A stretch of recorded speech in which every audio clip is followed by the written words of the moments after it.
تعالوا مع بعض نعمل احلى بيتزا تونة ممكن تعملوها في حياتكم.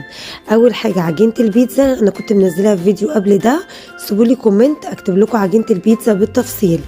تاني حاجة بجيب كده البيتزا او العجينة بعد ما اختمرت، باخد كورة منها على قد الصينية تكون مدهونة طبقة زيت خفيفة قوي، وبفرد العجينة بالشكل ده، وبفردها بسمك رفيع، بس بخلي الاطراف هي اللي تكون تخينة شوية، وبالشوكة بخرم في نص العجينة بس في القلب بتاعها، وما بجيش عند الاطراف.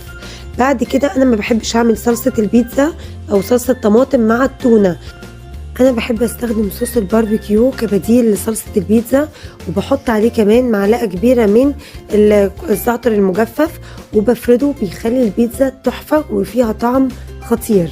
بعد كده بكرمل البصل، يعني بشوح بصل في زيت في طاسة على نار هادية، فالبصل يتكرمل. بعد